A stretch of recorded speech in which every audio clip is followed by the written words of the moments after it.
Morning all, welcome back once again to I Like Watches. I've got a very interesting watch to share with you in today's video, but before I start talking about the watch, I just want to talk about the brand a little bit because I'm not so sure too many people will be that familiar with this Italian micro brand. It's called Out of Order, quite an unusual name, and one of the reasons it's called Out of Order, well, the main reason is because it started out, this brand, by producing distressed, sort of second-hand looking worn watches. Quite an interesting and unusual concept, and this is now the second watch that I've got in from this brand. I did have a prototype in a little while ago which I reviewed on my second channel, I Like Watches too, but this is part of a new range of watches that they've just launched. They're calling them the Shaker watches because the theme is cocktails and the watch is presented to you in a cocktail shaker.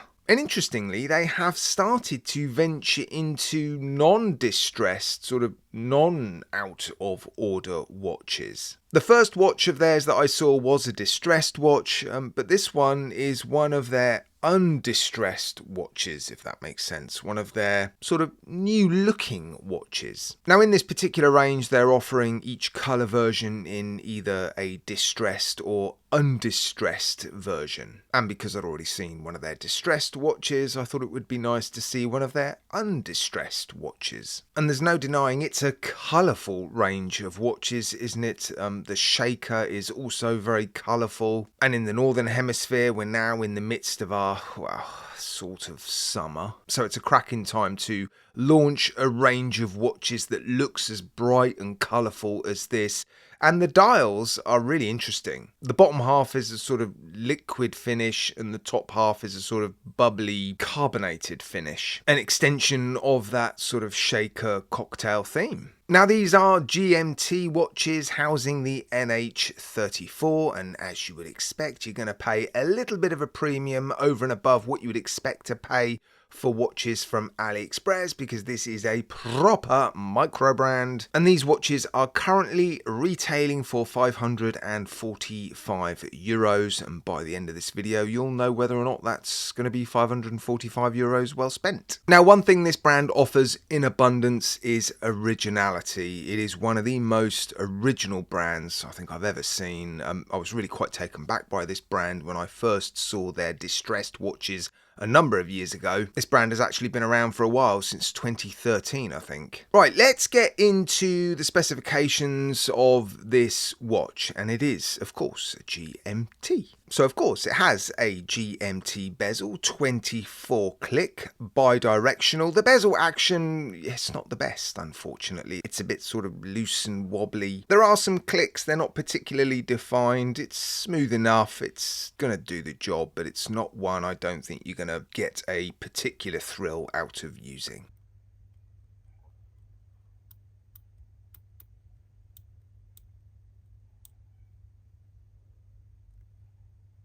But I do like the way they've coloured it. Again, a sort of top to bottom split, which is what you would expect from a GMT bezel insert. And of course that theme, as I've already mentioned, continues with the dial. Really cool looking dial. Lots of texture in that sort of carbonated top half. You've got applied indexes, sort of heavily brushed. The hands, heavily brushed. There are a few different colour options in this particular range, and if you want to see what they are, well, if you want to learn about what they represent, I should say, it's probably best you go over to the website. I'll show you all the watches in this particular range. And of course, each one represents a drink. I'm not going to go into that sort of detail because really you're probably more interested in the watch and the specifications. So let's just crack on with those. These come with a 300-meter water resistant rating. That's quite a popular thing, isn't it? To offer GMT sort of dive style watches with 200 or 300 meters of water resistance. What that does increases the thickness of the watch's 316L stainless steel. I'll put the dimensions, the weight on the screen. Apologies, it is a 48 click bi-directional bezel. It says 60 click on the website. It's not.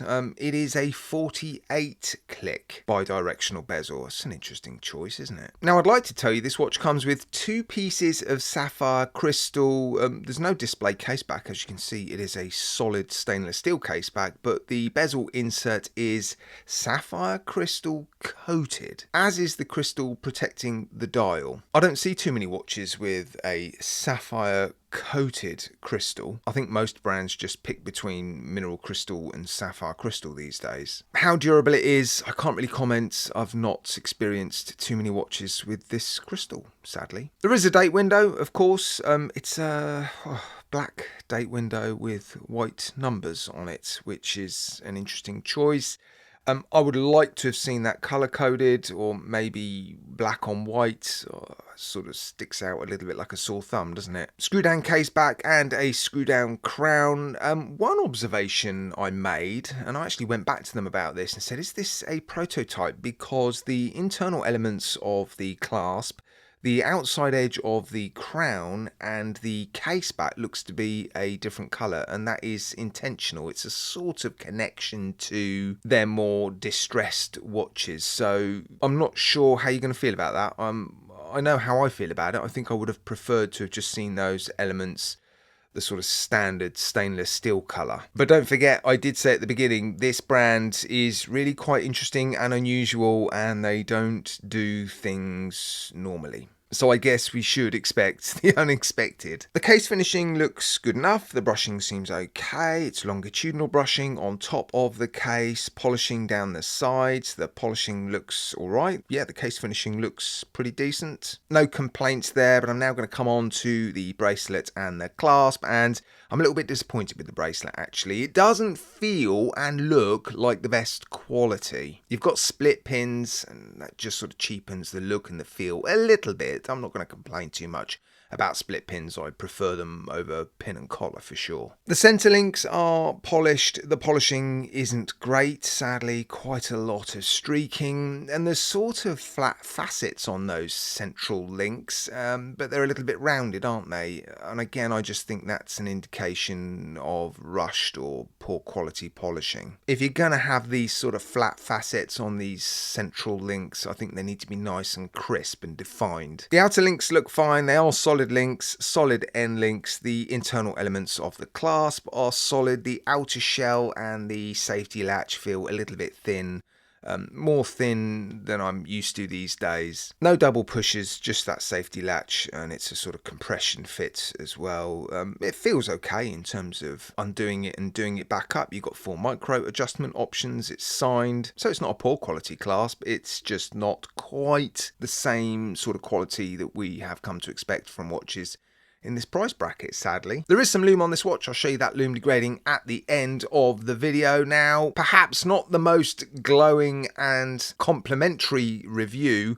This watch is, let's not forget, €545. So I'm not handling and talking about a $150 watch. It's not a premium watch by any means these days, with this movement inside it and with this sort of originality from a micro brand. It's the sort of price I think we've become accustomed to paying. There are just a few things on this watch that I'd like to see improved. But despite all that, there is no doubt it is a very original looking watch, an original concept, really cool presentation, really cool looking watch. And the complaints that I've got, you're probably not going to notice on a day-to-day basis when it's actually on your wrist. But of course, as a reviewer, I've got to point these things out, haven't I? Right, guys, I'm sure you are now going to let me know what you think. And I look forward to reading your thoughts, guys. As always, thanks for watching.